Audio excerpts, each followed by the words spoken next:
We're up to 10. Good evening. Hi. Everybody can hear me okay, right? Yes, we can. Our early test of the mic seemed to work. Good evening. I think everybody knows who I am, and I know everybody in the room. That's a good indication. But I'm now Kimberly Moree. Congratulations.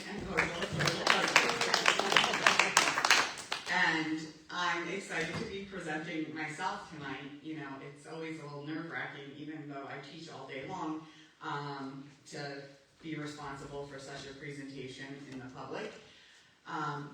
This presentation on World War I is the result of some long-term research, at least the past probably 2 years on and off. It's conducted with some careful review of primary and secondary sources. I consulted digitized newspapers, some materials in my town historian's office. I used the Fold3 database for military records. I used a lot of Ancestry and other genealogical sources. And I drew on several other sources online and in print. All of those sources are cited at the end of the presentation if you have additional questions. I'm also thankful that I was able to make connections with some of the families whose ancestors from here served. One of those being over here, Diane Ackerley. What's your name? Williams. I did so much family tree research sometimes. And then Cindy Buell helped out with a Buell line as well. Did I miss anybody else? I think that's it. So my focus is the mobilization of the war on the home front and everyday experiences in our local community, along with the recruitment process and the lives of the men who served. In the end, I collected a large and growing body of information. Honestly, I didn't expect it to be this much. So there are times when I will move quickly through some slides and then I will spend more time on others according to research depth and local relevance. Like a lot of historical research, this is a work in progress. So long-term structural tensions in Europe, intensified nationalism, an escalating arms race, imperial rivalries, and rigid alliance systems created a volatile environment that made a localized crisis likely to explode in a general war. The assassination of Archduke Franz Ferdinand in Sarajevo in June of 1914 provided the immediate spark, but the conflict's expansion reflected deeper failures of diplomacy and deterrence as nations mobilized to honor alliances and pursue national interests. For the United States, neutrality increasingly strained under German actions at sea and growing economic and ideological ties to the Entente powers. American public opinion hardened after repeated attacks on neutral shipping, as the Stanford Mirror Recorder put it on February 7, 1917. The German attack upon the sovereignty and honor of the American nation is not to go unchallenged. A sentiment that captured widespread outrage over Germany's unrestricted submarine warfare. Incidents like the sinking of the American steamer the Housatonic, discussed in the July 5, 1917 article in the Gabon Monitor, further inflamed calls for actions by underscoring the direct threats to American lives and commerce, coupled with revelations such as the Zimmerman telegram and the financial entanglement of U.S. banks with the Allies. These events convinced President Woodrow Wilson and Congress that entry into the war in April 17 was necessary both to protect national interests and to help shape a post-war order more favorable to democratic nations. On April 11, 1917, the Stanford Mirror Recorder featured a headline capturing the nation's shift as it entered World War I. This edition followed President Woodrow Wilson's April 5, 1917 call for Congress to declare war on Germany, famously stating, "The war must be made safe for democracy." The newspaper prominently displayed a photo of Wilson, underscoring his role as commander-in-chief and spotlighting his leadership during this pivotal time. The issue served as an appeal for men to join the military, with a particular focus on Army recruitment. It detailed the 5 recruitment offices established in Poughkeepsie, Elmira, Binghamton, Oneonta, and Yonkers. Additionally, it discussed the statewide canvassing effort to count young men aged 16 to 18 eligible for service, highlighting those in Delaware County. This emphasis not only reflects the call to arms, but also the organizational efforts underway to support the war. A day later, this is published in Conesville, referring to a new epoch in American history as war had been declared. Within this article, the index says the U.S. has entered upon a warfare that required all the energy and resources of this nation, mass meetings to be held in various villages in each county, home defense organizations, Red Cross auxiliaries, patriotic services at church. It also refers to the government takeover of the radio, which would eventually conclude in 1919, and it encouraged citizens to report hostile persons and plots in their neighborhoods. In the April 18, 1917 edition of the Stanford Mirror Recorder, we see the growing mobilization of both the home front and military resources. Public-spirited men from New York City provided loans to farmers for seed, fertilizer, and labor. Governor Whitman urged the state legislature to allocate $250,000 for farm labor. Additionally, a resolution was passed urging the national government to close all saloons and hotel bars in rural areas with fewer than 5,000 people, encouraging loungers to return to work and to close breweries to conserve grain supplies. Governor Whitman also formed a committee of 9 men to collaborate with local groups to involve students from public schools, high schools, and colleges in farm labor, proposing a plan to close schools by May 1st. However, this plan did not proceed as expected, and schools remained open. The Wartime Prohibition Act temporarily restricted the sale of alcoholic beverages with more than 1.28% alcohol content. Dry zones were established around military camps, and the Levered Food and Fuel Control Act limited the use of grains for making distilled liquor. In the next edition of the Stanford Mirror Recorder, published on April 25, 1917, we see more insight into the military census process mentioned earlier. According to this newspaper, all men between the ages of 18 and 64 were required to answer a series of questions, with those between 18 and 25 most likely to be called for service. The questions covered a range of topics from basic demographic information and nationality to the number of dependents, educational level, and prior military service. They also asked about technical skills such as driving a car, operating a telegraph, or handling a boat, as well as physical health, employment status, and whether the individual held any special licenses.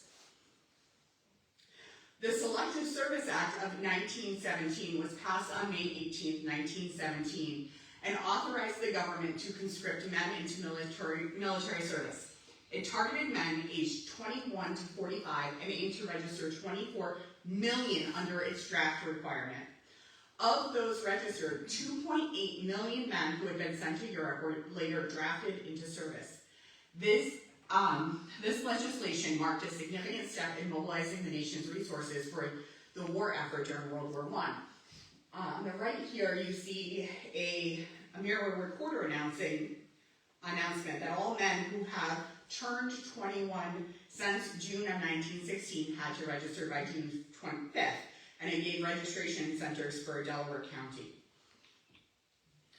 The next set of slides is directly relevant to the draft in Schoharie County. In late August 1917, Schoharie County's draft board certified 208 men as physically qualified for military service. However, the number of men actually serving was expected to be lower due to exemptions and appeals. In September 1917, the community held a demonstration featuring music and speeches to honor the 60 men from throughout the county who had been selected for service. This event reflected both the local pride and the national mobilization effort during that time. These next sources are still from the Stanford Mirror Recorder, but also from the Gabon Monitor. We see developments related to the draft some more. So the Gabon Monitor article on the left, I believe, details the physical requirements for men in service, noting that men must be at least 4 feet, 10 inches tall, which is shorter than the previous regulation of 5 feet, 1 inch. Additionally, candidates must weigh at least 100 pounds, with those weighing between 100 and 114 pounds, subject to further medical examinations. Interestingly enough, the article specifies that men must have 12 serviceable teeth to qualify. The Stanford Mirror Recorder article from April 1918 further discusses that farm hands could be deferred from a service if a farmer completed affidavits that were on file with the local draft boards. However, the article emphasizes that if farmers fail to submit their paperwork, he will have no cause for complaint if their hands are taken from them at this time, highlighting the urgency and inevitability of the draft during the war. These publications give some final statistics on the numbers served. The Schoharie Republican in 1918 reported that of the 1,544 registrants in Schoharie County registered by June 5, 1917, that was that first wave, 25 failed to report for physical examination, 237 were physically examined, and 172 were accepted at camp, and 12 were rejected at camp. 194 from that class ended up in general service. In Delaware County, at least 400 people were sent into federal service, mostly Army, with half of them being draftees. The next newspaper article highlights Schoharie County's second draft quota, predicting that approximately 190 men would be called for service, with 22 of them being summoned on an emergency basis to report to Camp Dix. The article also discusses the construction of ships at Hog Island, located on the Delaware River in Philadelphia, which is the current site of the Philadelphia Airport. Mrs. Wilson, wife Woodrow Wilson, reportedly proposed that the new ships built there be named after Native Americans, one of which was the SS Schoharie. Further research reveals that the SS Schoharie was christened on March 18, 1919, just before the end of the war, and although it did not see service during World War I, the ship was used during World War II. This section allows us to explore the stories of Conesville, Gavoa, and surrounding communities, focusing on men who served either voluntarily or through conscription during World War I. In 1917, 7 men, Otis Bludgett, Alfred Meade, Henry Bartlett, Cecil Kammer, Shirley Richmond, Claude Bates, and Dewey Young were called to appear before the Schoharie County Draft Board for examination, though this did not necessarily mean they would serve. In August, an additional 8 men, Chester Chittenden, Ward Brandt, Frank Champlin, Will Knox, Ernest Bludgett, Ford Bailey, Ford Hoover, and Willie Bates were also called for examination, highlighting the ongoing efforts to assess potential soldiers. A few months later, in September, Otis Bludgett and Ward Brandt, along with John Davis of Gavoa, were officially called to respond to the draft and report to camp. These men participated in the community's demonstration in Conesville mentioned earlier, where they were described as very cheerful and possessing the qualities of excellent soldiers. The article expressed hope that they would return safely and be improved by the experience, stating, "The prayer of the people is that they might all be returned safely, and from the experience they are about to undergo, be enriched in the fundamentals that they will get while their duty for country and humanity." A few weeks later, Morton Reed of Broome Center, Ford Hoover of Manor-Hill, and Abram Mattice of South Gavoa were also sent off to Camp Devens. Willie Fancher, who will be discussed further later, was not drafted but had enlisted before the war began and spent some time in France himself. Chester Germond started training at Camp Gordon in Georgia but received an honorable discharge after an ankle injury. This is an interesting note. In 1918, there was an important gubernatorial election in New York between Al Smith of New York City and incumbent Governor Charles Whitman. Smith won the vote to unseat Whitman. Why mention it? It was apparently really important to report Schoharie County soldiers' participation in this election. This article mentions soldiers Otis Bludgett and Forrest Rickmeyer voting while abroad and commending them for doing so. So here we're at the point where we look at the men from Conesville, tied to Conesville in a number of different ways. And we start by looking at registration cards. As we look at registration cards, we have to remember that registration does not equate to service. Some of the cards help shed light as to why many of the men called before the Schoharie County Draft Board didn't serve. So a lot of those names I mentioned earlier were called to the draft board but did not serve in the war. Other cards provide limited information about a person's service or not their service, but show us the degree to which ordinary men were involved in the registration process. Many have already been named in previous articles, and others might be new. While not directly connected with service, some cards help us understand the economics of Conesville at the time as well. So these I might go through a little quickly, but this is Cecil Cammers. You can see that he was claiming an exemption because he was a farmer, and that's the box that's squared up there. And that is the same for a number of these. My great-grandfather, Dewey Youngs, falls into that category. It looks like Alfred Meade. And then we go to Henry Bartley's.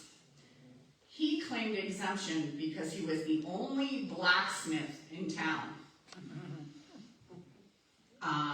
So that explains probably why he didn't serve. Shirley Richmond, farmer. Ford J. Bailey, farmer. Willie Bates, farmer. Ford Hogger, no reason for exemption. Ernest Bludgett, again, no reason. Chester German, who we know was called along with the two prior men, he doesn't claim an exemption, but he's working on the Manitou Creamery at the time, which I think is also important. I feel like I missed it. Hold on. Is that out of order? This might be a little out of order. Okay, I'm going to go to this slide first. So then, once I pulled all of the registration cards, I used Fold 3 to look at service cards, so I could try to figure out who served and what they did. So these service cards were pulled from Fold 3, which is a pretty comprehensive military records database. Each card shows enlistment dates, units, and tracks the soldiers throughout the conflict. It shows the date of discharge and the type of discharge, and it notes the physical status at discharge. We are also able to pull some passenger lists from ships, which, when available, show movement of soldiers. And for one man in particular, it helps give light as to what was happening in his diary at that time. Newspaper articles I collected to help support their location or help kind of figure out what was going on between them and the home front, and you're going to see that those are connected. So we start with Otis Bludgett. Otis Bludgett, according to his his service card, was inducted on Schoharie, New York, on August 1918, the 5th. Okay. And you can see, I don't know if you guys can tell, so I'm going to work on mine, but, oh, there it is.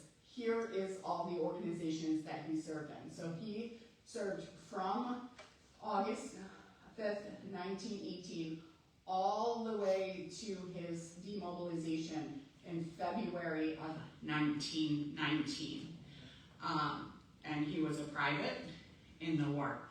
So the newspaper articles that mention him are shown up on the screen now. It says that Otis Bludgett of Binghamton has been spending a few days at West Conesville with his parents, Mr. and Mrs. Henry. Otis has a good job in Parlor City, has joined the National Guard, and is having a good account of himself. The Monitor is proud of him. So that's 1916, which tells us that Otis made a decision to join the National Guard before that draft came out. We also see that he attended, on the bottom left, it says he attended Camp Whitman, where he has been stationed for 2 months. And then that's presently the Green Haven Correctional Facility. And then in July of 1918, he was called to Schoharie to report for service again. And that one article said he's been called to the colors and left Monday for Syracuse. Otis lived in South Gilboa at some point during the 1920s. He was known to be a carpenter, and he lived in Prattsville during the 40s to 1972 when he passed, and he's buried in Prattsville. The next man is Ward Brand. Ward Brand is the father of Beatrice Buell, whose family lives in the area, and that's who Cindy here is connected to. As you can tell from this record, Ward was inducted on September 21st, 1917 at the age of 24 and served overseas from July 1918 to February 1919 when he was honorably discharged. To the left, although it's difficult to see, I know on here, it's one of the passenger rosters that I was talking about, showing Ward's name and his familial contact information, as well as the embarkment, disembarkment information for that ship. And there's a lot of sources that are connected with Ward. The Brands were prominent in a lot of the newspaper excerpts at the time. And from these sources, we learned that Ward Brand took a course in Army cooking and baking, was a recipient of American Red Cross comfort kit purchased with funds raised by Conesville residents for Christmas gifts for soldiers. In March of 1919, he arrived back in the States at Camp Dix, and in September received discharge and was visiting his friends and family. From one of the sources, we have confirmation that Ward served in France and was a proud American doughboy. More sources on Ward, and what is most helpful, I think, in this one is that Ward wrote a letter to his aunt and talked about sleeping quarters in southern France. Ward reports that he is doing well and is comparably more comfortable than some of the men who lie on a brick floor with only a bed sack and 2 blankets under them, because he gets to sleep in a bed. On this one on the bottom left, it says Ward Brand has been enjoying a 10 days furlough with relatives and friends in town. He informs us that he was 11 days coming over due to rough seas, making the journey in the big transport Canopic. Ward expects to be soon able to resume civilian life.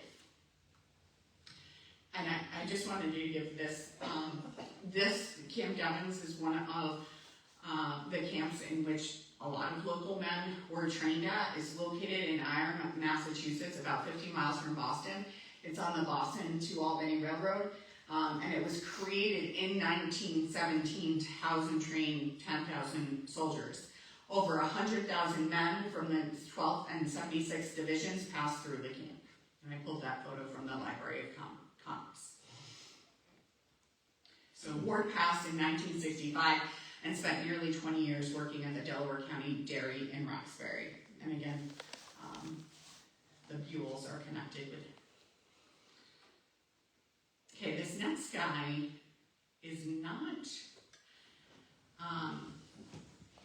directly from Conesville, but he lived in Conesville. So Weldon Conine's service records say nothing about Conesville.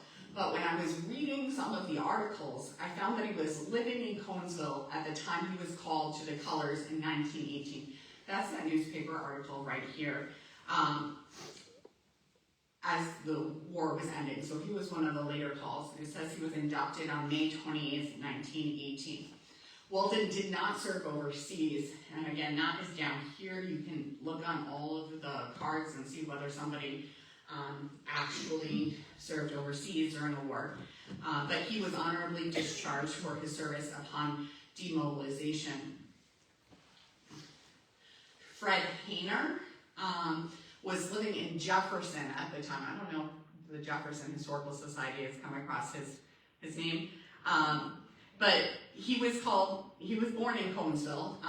He was also inducted as Schoharie like the rest of these men.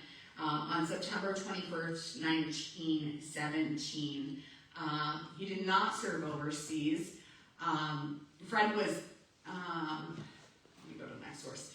According to the Jefferson Courier, Fred was also sent over to Camp Devens. It was part of the send-off referenced earlier in Conesville. That big send-off early on in the war. Harry Payne was another one I found. He has roots in Conesville because he was born here. but he lived in Tannersville at the time of his induction. He served from October 1918 to December 1918, very short time.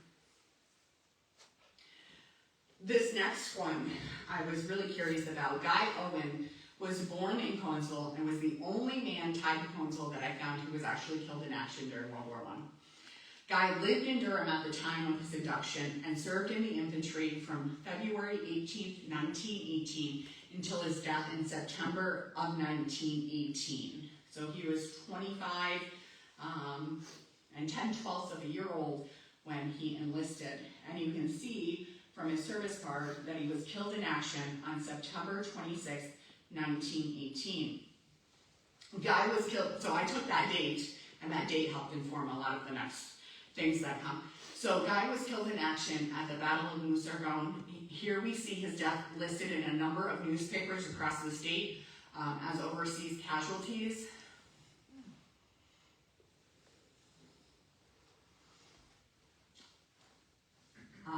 Guy is buried in the Moose-Argonne American Cemetery in Romaine, France.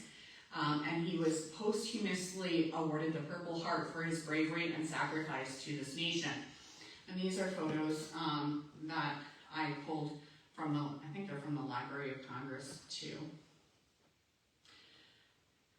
Pretty large American cemetery. Guy is also honored at the Fallen Soldiers in World War I Memorial, which is located just outside the Greene County Courthouse in Catskill. Like Guy Owen, Earl Jones was born in Conesville but enlisted elsewhere. In his case, Earl enlisted in Silver Creek, New York, as he was living in Bamus Point at the time.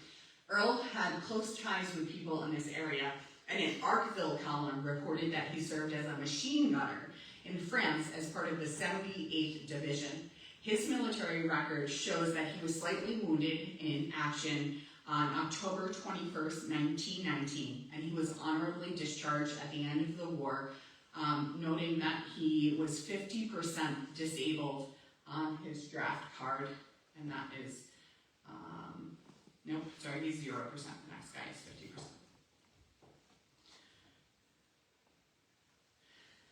John Davis is a local man of Gilboa.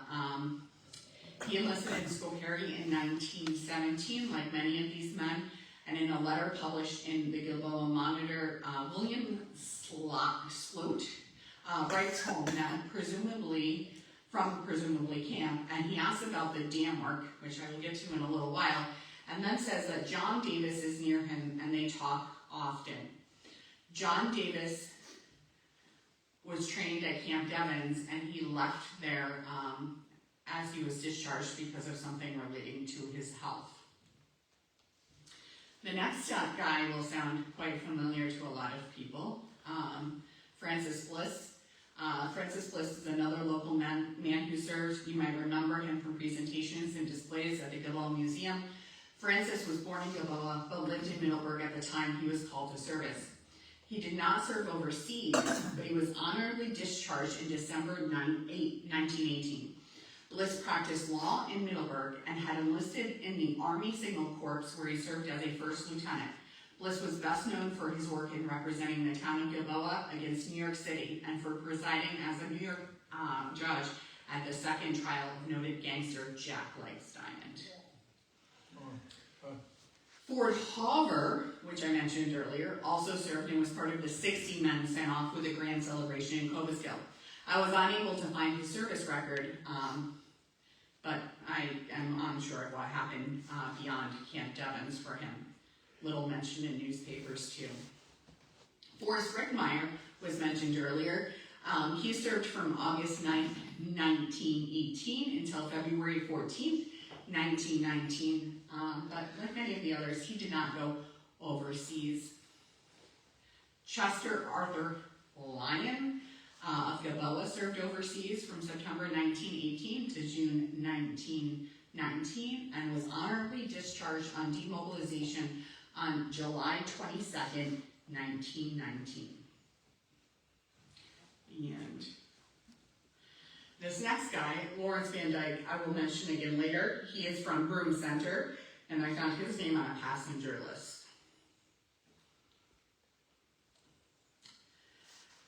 This next man is William Fancher, and I have the most information about this because Diane and her family were very helpful.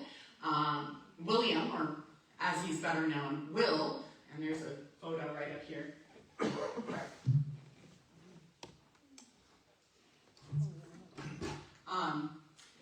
Will enlisted in the Army in 1913, before there was even a World War I. He served in Supply Troop 3's cavalry during World War I as a wagoner. Will served overseas from October 16, 1917 to June 30th, 1919. Here is Will's name on a passenger list. In October 1917, he headed to fill his duties abroad in France. And this helped explain some things in his diary. There was like an area where he kind of stopped talking for a little while, and it's because he couldn't say where he was going or what he was about ready to do. So I'm grateful for this artifact being shared with me. I don't have it with me because it's in my office, but this is Will's diary. And when you first open the diary, you get Will's personal information, including his height, weight, shirt and pant size, laundry mark, gas mask number, rifle, and pistol identifications. I spent a great deal of time reading Will's diary, and here are some of the most revealing of everyday life for Will and other soldiers. Finished my first 4 years in the Army, start getting re-enlistment pay, $3 a month more. Will Fancher, October 20th, 1917, here in Halifax.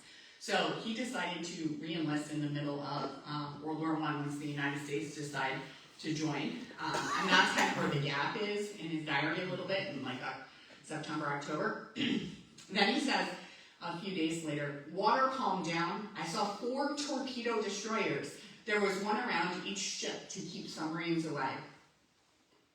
And that was near Liverpool. And then we know he arrives in France in early November. And then these are some of his everyday activities. Took Marine Corps 4 mules on water, wagon hauling for the Marine Corps. Then Thanksgiving Day, roast goose dinner with Troop 3 cavalry, signed the payroll. This one got me, November 27th, 1917.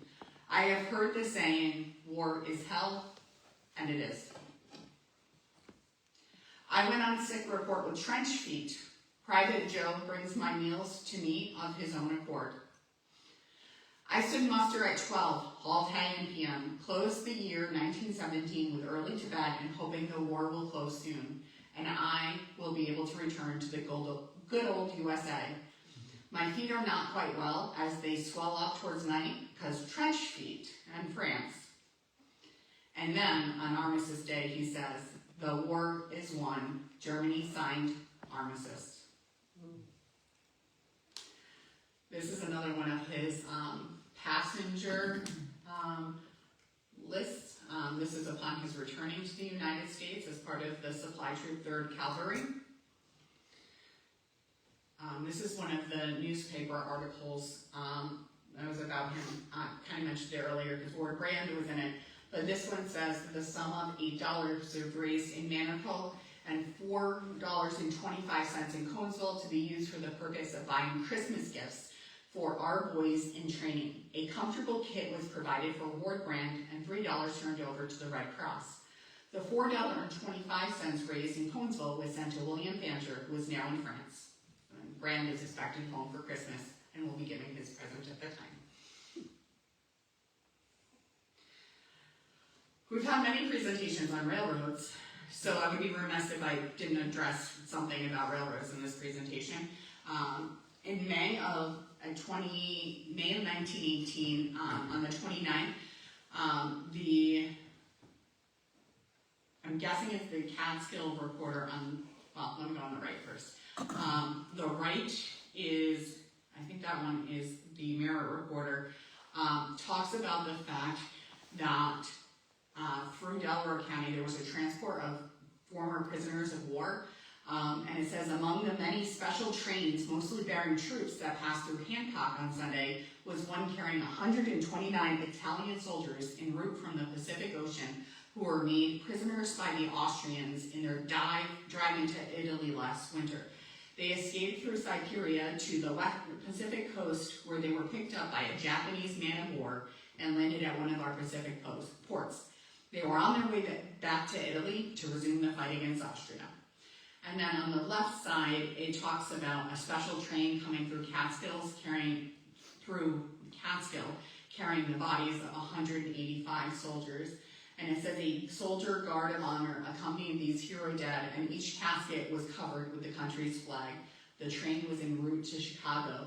The United States government pays this service to its soldiers who gave their lives for the country and whose friends desire them buried here. So, any great war must necessarily be a popular movement. It is kind of a crusade, and like all crusades, it sweeps along a powerful stream of romanticism.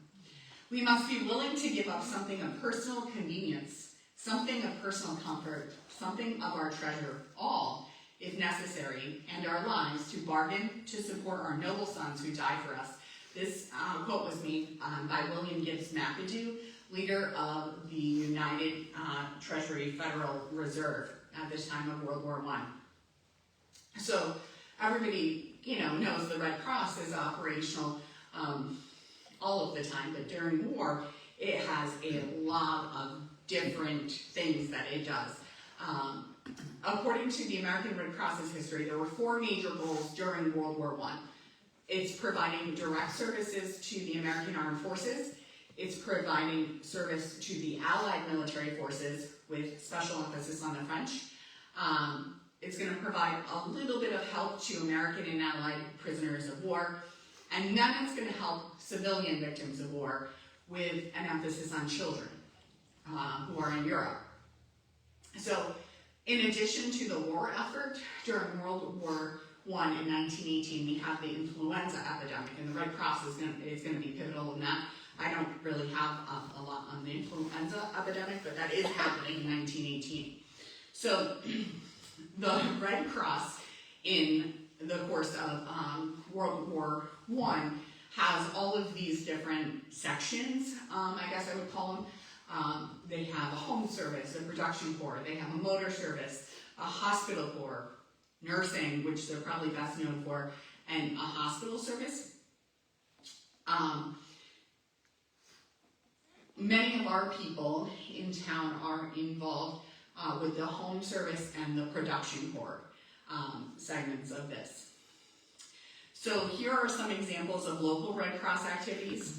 In September 26th of 1917, Miss Anna Van Dyke called on ladies to bring linens and needles, as well as other sewing accessories, to make handkerchiefs and other articles. And then in October, the Conesville Red Cross branch had 7 members present who all together created 36 head bandages and more to aid injured soldiers. In 1919, the Red Cross continued their work, hosting a summer supper in Conesville. Each member appeared to bring I should say 1918.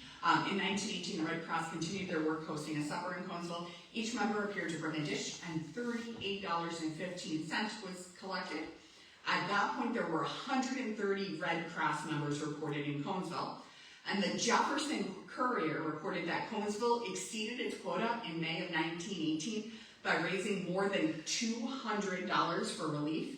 And the quota for the whole entire county was $7,500. And all of the chapters in Schoharie County brought in more than $12,000.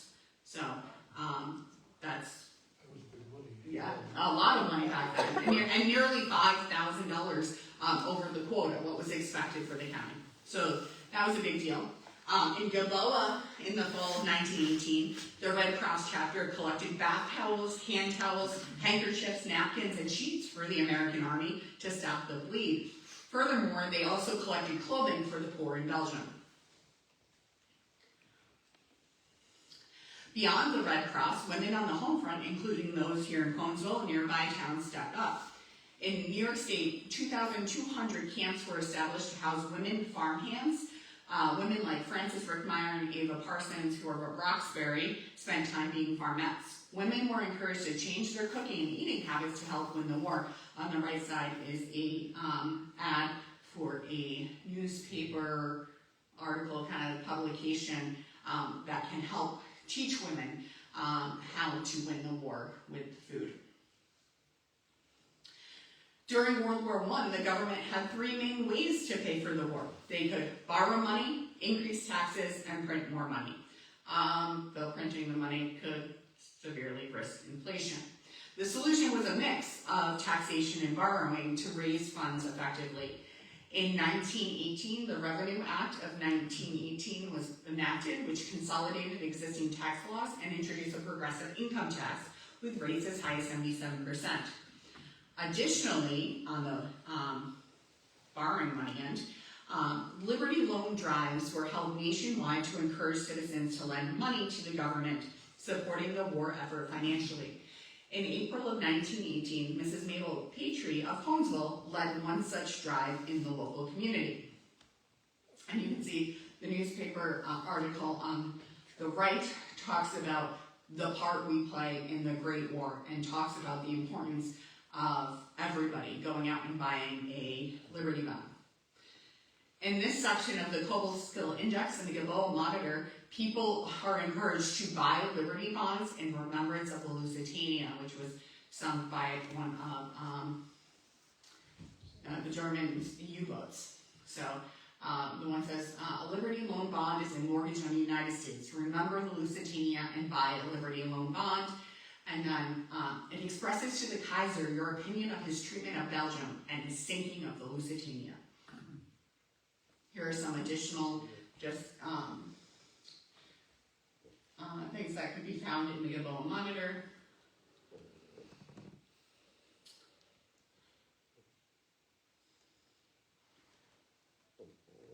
I found this one. It's hard to see on here, but Lloyd Austin's scrapbook is like one of the most valuable things I think I have in my office. And for years, Lloyd cut pieces of newspaper and he saved them with all local stories. They're not always sourced, but some of them have dates on them. So I'm not sure exactly where this one comes from, but this is a list of all of the Liberty bond buyers. They're mostly from Greene County in this part. But they're, you wanted to see your name in the newspaper. More importantly, you didn't want to not see your name in the newspaper and have your neighbors ask why your name wasn't there, right? So there was public pressure to buy as your name could be there, and it should be there. This is a poem, again, found in Lloyd Austin's scrapbook. I don't know the publication of it, but it says, during his spare moments, our townsman George A. Dykeman, tax examiner in the state comptroller's office, composed a few verses touching upon the fourth Liberty loan purchase, which have been printed on a neat card and distributed to his many friends. The verses are as follows. Our flag, red, white, and blue, emblem of all that's true, of thee we sing, flag that has ever stood for truth and free manhood, wave, wave your glorious folds till victory you bring. You, dear old flag we love, blessed by your God above, victory you'll bring us to do what's right, buy bonds with all our might. Take every Hun in sight, then we will sing, 'tis the Star-Spangled Banner. Oh, long may it wave o'er the land of the free and the home of the brave. People were encouraged to conserve fuel. In Socrates, which really isn't that far away, worship services moved from the church to the parsonage to save on heating costs, and individual families were encouraged to conserve fuel as well. You can see on this next slide that farmers played a very critical part in the war. Corn will win democracy's war. The Gilboa Monitor published in January of 1918. And lots of the advertisements focused on selling farmers things that helped them contribute to the war effort in some way.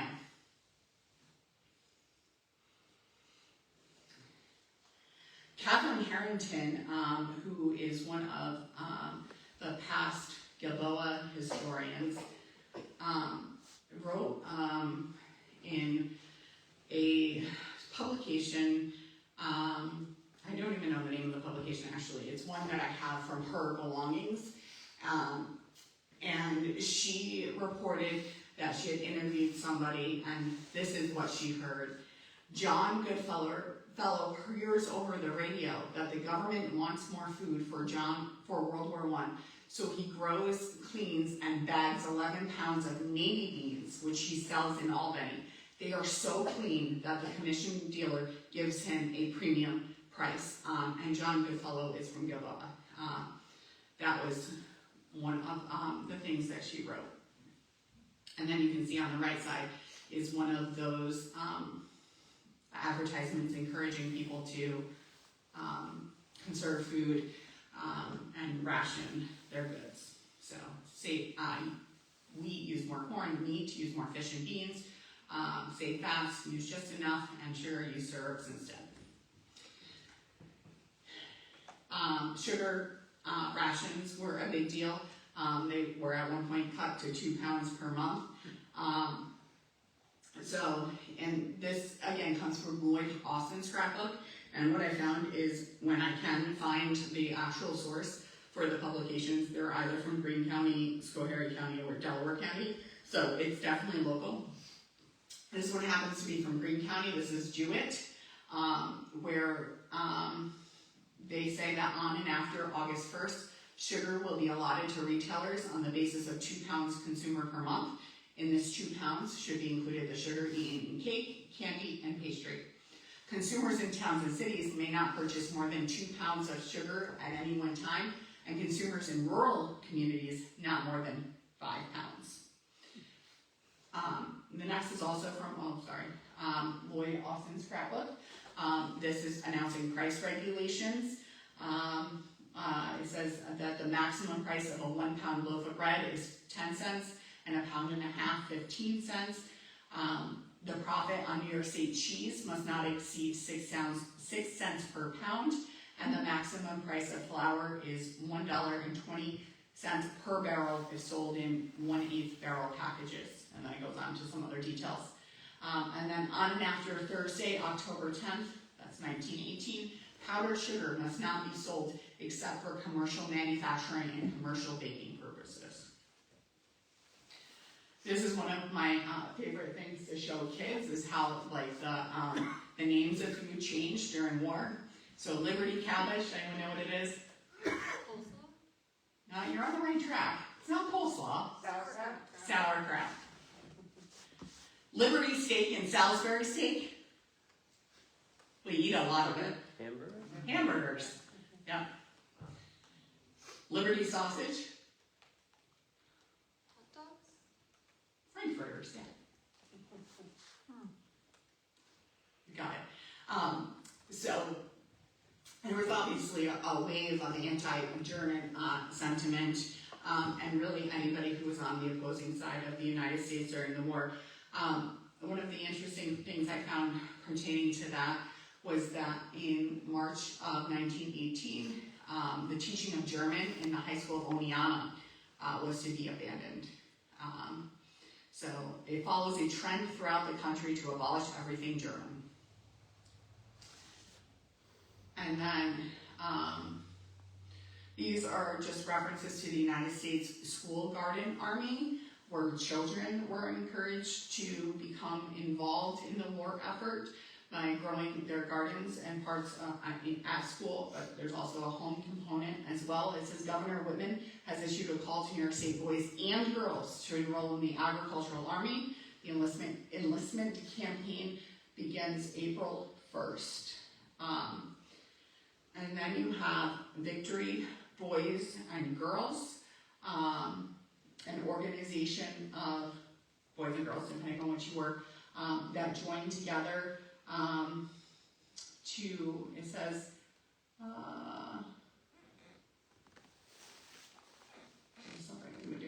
in consideration of other subscriptions to the United Boer War Campaign for a fund of $170 million, to help bring comfort and cheer to our soldier boys through the work of different organizations and campaign.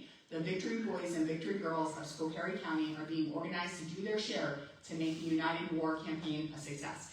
So in Conesville, the chairman for the Victory Boys and Victory Girls groups were William H. Long and Mabel C. Patrick.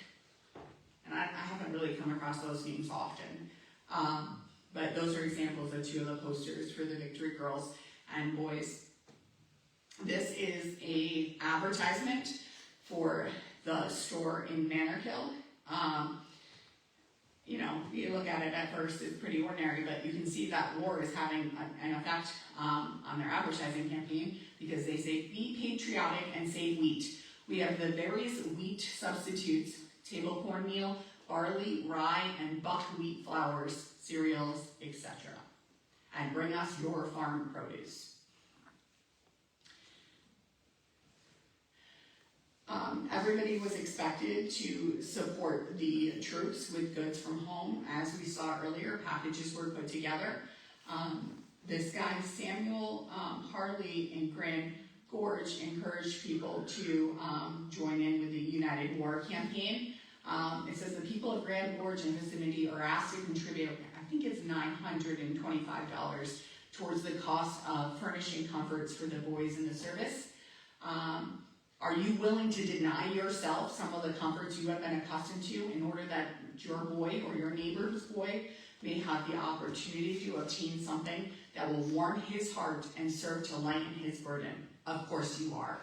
As patriotic Americans are all going to help. And then they continue on. So Grand Gorge has boys with the colors. They are going over the top for us. Grand Gorge must go over the top for them. And on the right is a store advertisement for a shop in Oneonta. Even the state fair got on the war campaign. It had a number of, in 1917, it had a number of agricultural exhibits, and it called in all sorts of demonstrations, and it said in the Gabal Mountaineer in August of 1918 that the state fair will be a national fair this year. It will be a grand patriotic festival.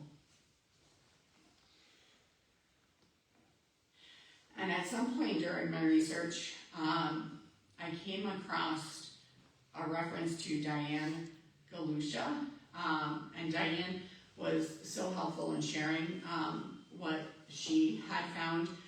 She's given an entire presentation on this in Gilboa like years ago. So I just have a quick summary of the impact that it had on the building of the reservoir. And I'm almost done, under an hour maybe. So in February of 1917, the U.S. severed diplomatic relations with Germany. Units of the New York State National Guard were assigned to guard the Catskill Aqueduct, as well as the bridges, power stations, the Erie Canal, and other infrastructure facilities. So that's in February, and the nation has not yet went to war. War will be declared in April. So when the federal government took over the National Guard, the 1st Provisional Regiment of the New York Guard took over. And this group of men included men from the ages of 17 to people in their 60s. And the 1st Regiment consisted of 2 battalions. And Diane said that the 1st was headquartered near the Croton Dam, which is on the east side of the Hudson, and then the other one was near New Paltz at Camp Fort Orange. And it was up to the EWS Aqueduct Police to guard the Ashokan Reservoir and the headworks of the aqueduct, which had been recently completed. And she said that for securing all of these securing all of these places in the reservoir system, it was a daunting task. There were 247 vulnerable points from the city line to the Ashokan Reservoir, and then more coming up this way.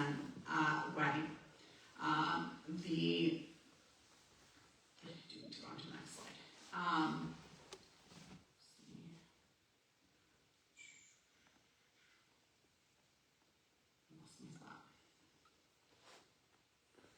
So the men often worked in very severe winter temperatures. In fact, it was, she said it was the most severe in 50 years, with temperatures ranging from 0 to 30 below. There were killing frosts in Prattsville on May 18th and in September of 1917. And August was the only month that had no snow that year. In their service, there were 20 cases of accidental shootings, with 1 fatality. The sentries were fired upon themselves 106 times. 2 men were injured.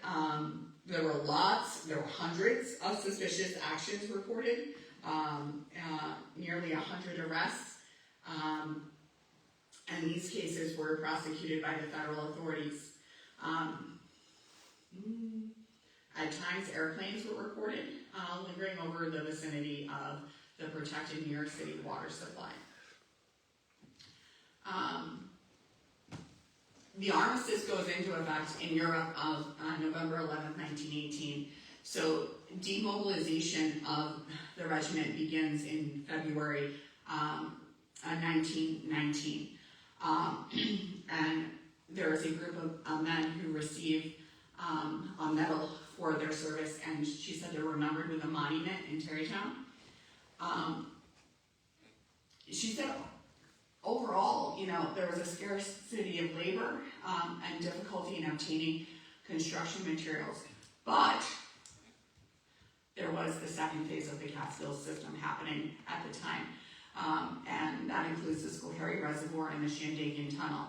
So in 1916, you have the real estate maps being prepared, and then 1917, 62 parcels were taken, and then 114 by November.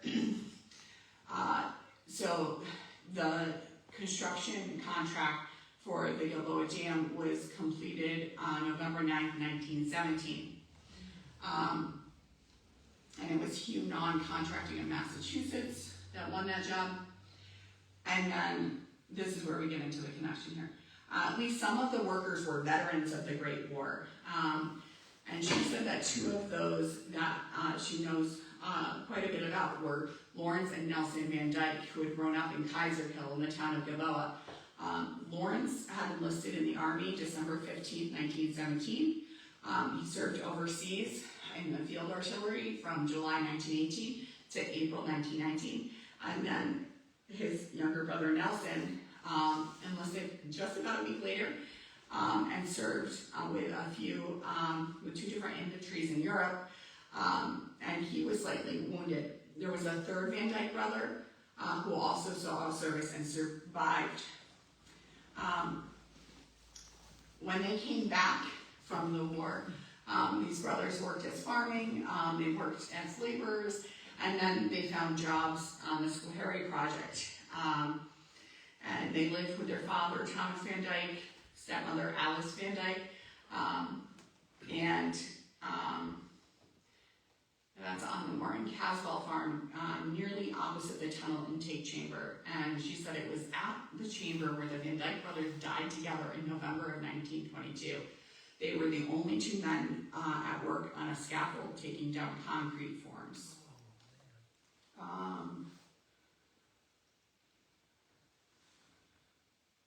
These 2 men who had escaped, this is her quote, I believe, these 2 young men who had escaped World War I shells, bullets, and germs half a world away were claimed in an accident a stone's throw from their home. The Schoharie project did not really take a break as a result of their death, and they were buried at the Kaiserkill Cemetery. And these are just some final thoughts. Christmas at war. We already saw the War Brandon William Fancher thing. Again, the United War Campaign. On the right is an article from the Stanford Mirror and Recorder from November 1918, saying, "Do not forget that the government has positively forbidden sending any gifts overseas after November 15th.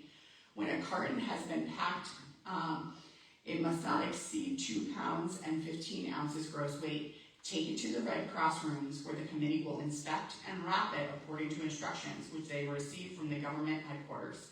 The sender then affixes the correct amount of postage and the committee delivers the package to the postal authorities." We get those in by November 15th. So the armistice is signed November 11th, 1919. Most newspapers around here at the time were weekly publications and were published between 5 and 7 days after the armistice.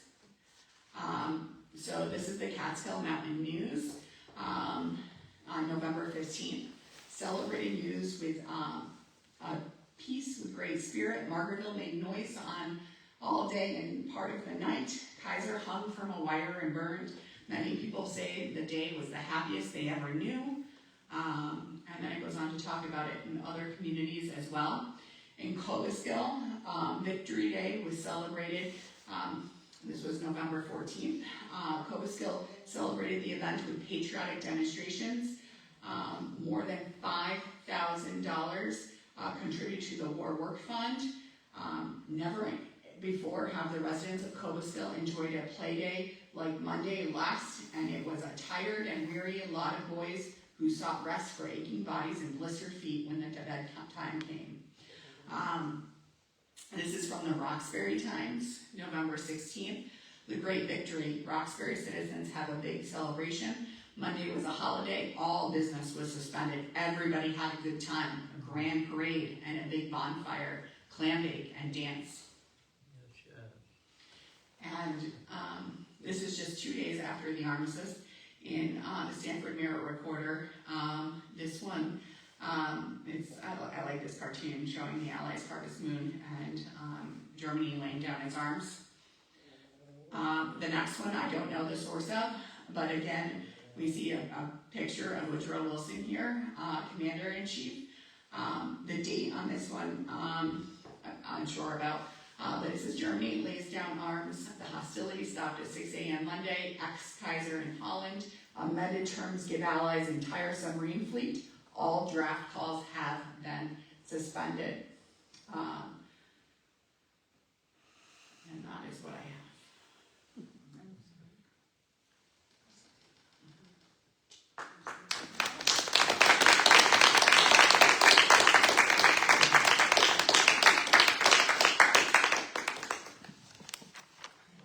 Any questions I can try to answer? Yes? I understand demobilization would take a while, so I could see the people who didn't get back here till February from November 11th. Why were some of them as long as June of 1919? I'm not sure exactly, but I know that a lot of them come back to camps where they do some work before they are officially demobilized. Because there's, even though the war is over, there's still duties that have to be done. And there's varying times, you're right, for a lot of those men on the dates that they are demobilized. That's a good question. Hey, Kim, there weren't actually a lot of men from this area that did wind up serving then in World War I? I think proportionally there probably is, there's quite a few for the small community that we are, but there's also a lot of men who were exempted from the war service, is what you find by looking at those registration cards and kind of following the stories. Now, there's some of those men that could have potentially served. We just have no record of that. Either Hold 3 doesn't have the record or whatever. So what I did was I started, I took the newspaper articles that I could find and I started pulling names from that. But then I did a separate search on Fold 3 using Conesville, Gilboa, some of the key towns. And then I cross-referenced them and tried to find additional sources to support that. some people are moving, right? So they might be from Conesville initially, but living someplace else. Or they might have been born someplace differently. So we pull Conesville out of the draft records because it's either a birth name or a residency at the time. So chances are there's a number of other people that are connected to the community, just were born someplace else or were living someplace else at the time that World War I happened and that all the registration processes happened.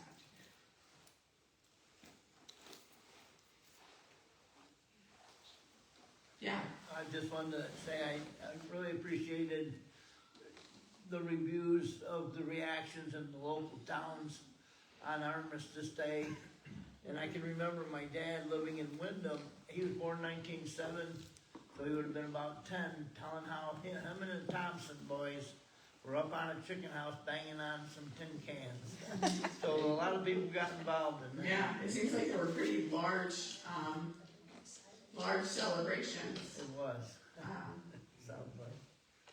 I'm surprised they didn't talk about the flu epidemic more. They did. So I didn't, you could do a whole separate thing. I couldn't get lost in that rabbit hole. But there's lots of things because schools are shutting down as part of the flu epidemic. American Red Cross is responding to that domestic emergency as well as the issue abroad. Diane said her grandfather had his horse only had a number, and he was upset that he couldn't name it. No, you didn't have a name? No, he couldn't name his horse. Oh. But, so he'd always call his horse by the number. Yeah, everything was very by the number. You can read that in his diary. Anything else? Yeah. I just mentioned that next Sunday, Jefferson Historical Society is giving a presentation about Carl Skidmore, who's a World War I soldier from Jefferson. And we were given all the letters that he sent home from France when he served during the war, and the letters that were written to him. And we're having people in costume reading those letters in the role of the people who sent them. So this Sunday, October 26th at 3 o'clock in Judd Hall. It's going to be a good presentation. And that one you are recording, right? Yeah. We got that arranged, yeah. That's going to be exciting. I do have a few other announcements. I think, and then if people want to talk about individual things, we are asking that people subscribe to our YouTube channel. Because what will happen is if we get enough subscribers, then we can go live directly from YouTube, and it will make things a little bit easier than what we're trying to do right now.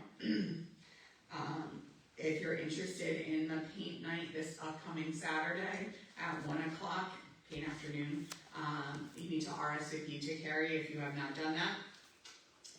In November, I'm afraid I'm going to lose my voice, but in November, Carrie and the American Legion are going to be doing a presentation on the American Legion.